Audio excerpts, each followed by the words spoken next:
बाहेरचे ट्रॉलर येतात ना, हे आपले मासे म्हणजे त्यांचं नेट, त्यांच्या नेटचं जर आपण जे काही डायमेन्शन मोजलं ना, तर मासळी पण निसटणार नाही. ते चारी बाजूनी घेरून आपले मासेमारीसाठी ते सगळे घेरून LED टाकून, कारण LED वरतून खाली टाकल्याशिवाय मासेचे डोळे वरती अडकत नाही, मग ते जाळं उचलून सगळं ते घेऊन जातात.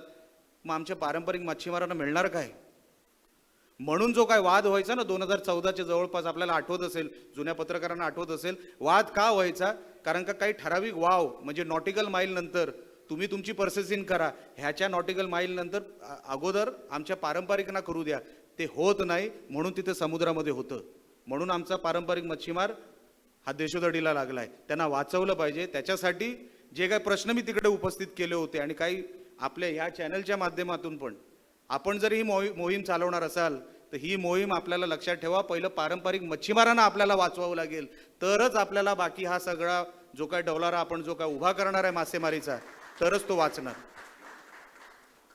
एक फॅक्टरी येऊन तिकडे चालणार नाही, एक गद्रे साहेबांची फॅक्टरी चालणार नाही, तर आपल्याला बाय प्रोडक्टची फॅक्टरी तयार करावी लागेल.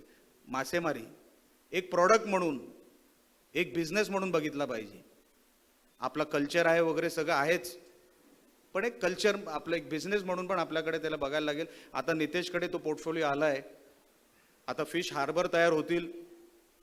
फिश हार्बरनी आपल्याला आपला मासा जर आपण त्याला ब्रीडिंग टाईम दिला, तर आपण आपल्या मासेना ब्रीडिंग टाईम देत नाही. दापोलीचे काही मच्छीमार आहेत, ते बाहेरच्या कुठल्या तरी रूटनी येणार आणि आमच्या समुद्र इंटरनॅशनल वॉटरमध्ये जाऊन जो मासा आत यायच्या मार्गावर असतो त्याला बाहेरच्या बाहेरच कुठेतरी पळून नेत आहेत. आपल्या मच्छीमारांना काही मिळत नाही, ब्रीडिंग टाईम मिळत नाही. ब्रीडिंगच झाली नाही तर आपण कुठली मासेमारी करणार आहोत? मग आपण कुठल्या फॅक्टऱ्या बनवणार आहोत? हा सगळा विचार आपण केला पाहिजे.